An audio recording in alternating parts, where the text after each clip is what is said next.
खौफनाक जंगल का वो सुनसान रास्ता जब हमारा सामना एक भूत से हुआ। ये मेरे साथ घटी एक सच्ची घटना है। ये बात तब की है जब मैं 10वीं कक्षा में पढ़ती थी। हमारे स्कूल की तरफ से मैसूर ट्रिप का एक प्रोग्राम आयोजित किया गया था। मैसूर ट्रिप का नाम सुनकर हम सब बहुत खुश थे।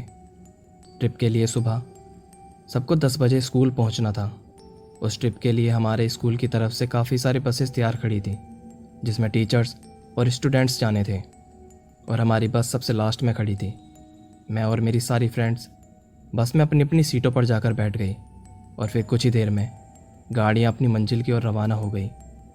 हम सब रास्ते भर गाते गुनगुनाते हंसते खेलते जा रहे थे। अब हमारी गाड़ी रोड से अलग एक जंगल जैसे एरिया की ओर जा रही थी, जहाँ दूर दूर तक कच्चा रास्ता था और जंगली पेड़ पौधे और झाड़ियाँ थी। दूर दूर तक किसी इंसान का नामो निशान नहीं था। जैसे जैसे हम उस जंगल के अंदर जाते जा रहे थे, मेरे अंदर एक अजीब सी बेचैनी और घुटन मुझे महसूस हो रही थी। फिर कुछ देर बाद हमारी गाड़ी उस जंगल के बीचों बीच जाकर अचानक से बंद हो गई। ड्राइवर बोला, गाड़ी का अगला टायर पंचर हो गया है। हमारी टीचर ने हमें बस से नीचे उतरने के लिए कहा। फिर हम सभी बच्चे बस से नीचे उतरकर साइड में खड़े हो गए। हमारी टीचर ने दूसरी टीचर्स को फ़ोन करके बोल दिया कि हमारी गाड़ी पंचर हो गई है, आप लोग आगे निकल जाओ, क्योंकि पंचर लगवाने में थोड़ा टाइम लग सकता है। हमारा ड्राइवर उन रास्तों को जानता था, तो उसने कहा, यहाँ से 200 मीटर की दूरी पर एक ढाबा है, आप सभी लोग वहाँ जाकर चाय नाश्ता कर लीजिए और मैं गाड़ी का टायर बदल कर आता हूँ। हमारी टीचर बस के पास ही खड़ी रही और हम सभी लड़कियाँ वहाँ उस ढाबे की ओर चल पड़ी। वो जंगल इतना घना था कि बस जंगली जानवरों की आवाज़ें सुनाई दे रही थी।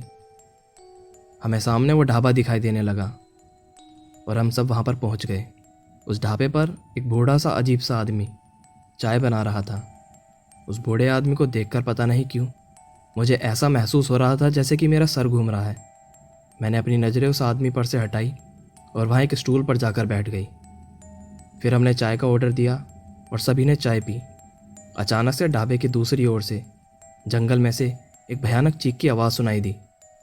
उस चीख को सुनकर हम सब बहुत डर गए थे। तभी वो अजीब सा दिखने वाला बूढ़ा आदमी लंगड़ाते हुए जंगल की ओर भागा। हमें कुछ समझ नहीं आ रहा था सिवाय डर के।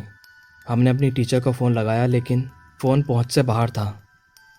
फिर हम सब हिम्मत करके वापस उसी जगह पहुंच गए जहां हमारी बस खड़ी थी। जब हम वहां पहुंचे तो बस वहां नहीं थी। ये देखकर हम और डर गए कि हमारी बस कहाँ चली गई, क्योंकि हम उस भयानक जंगल के बीचों बीच थे। यहाँ ज़्यादा देर खड़े रहना ठीक नहीं, ये सोचकर हम वापस उस ढाबे पर चले गए। अब वो बूढ़ा आदमी भी वापस आ चुका था। एक लड़की ने उससे पूछा कि वो चीख कैसी थी जो जंगल से आ रही थी। फिर उस आदमी ने बताया कि अक्सर यहाँ जंगल से ऐसी चीख और अजीब आवाज़ें आती रहती हैं। जब मैं वहाँ जाकर देखता हूँ तो मुझे वहाँ कोई नहीं मिलता। उस आदमी की ये बातें सुनकर हम और ज़्यादा डरने लगे थे। थोड़ी देर बाद हमारी बस भी वहाँ आ गई और हम सभी बस में चढ़ गई और अपनी अपनी सीटों पर जाकर बैठ गई। हमने अपनी टीचर से पूछा कि बस कहाँ चली गई थी, तो टीचर ने बताया कि टायर चेंज करने के बाद हम डीजल भरवाने के लिए पीछे पेट्रोल पंप पर गए थे। जब हमारी बस उस ढाबे से चलने लगी तो हम सभी लड़कियां उस बूढ़े आदमी को बाय बाय करने लगी। फिर थोड़ी दूर चलने पर जैसे ही मैंने पीछे मुड़कर देखा तो वो ढाबा एक मलबे का ढेर बन चुका था।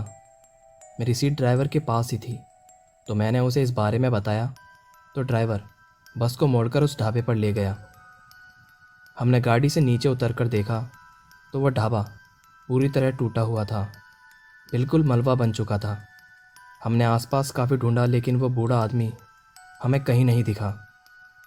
फिर हम सब गाड़ी में बैठकर अपना सफ़र तय करने लगे, लेकिन मेरा मन वहीं अटका हुआ था। तो मैंने फिर से पीछे मुड़कर देखा तो एक पेड़ के पीछे कोई था जो मुझे ही देख रहा था, और मेरी पलक झपकते ही वो चीज़ वहाँ से गायब हो गई।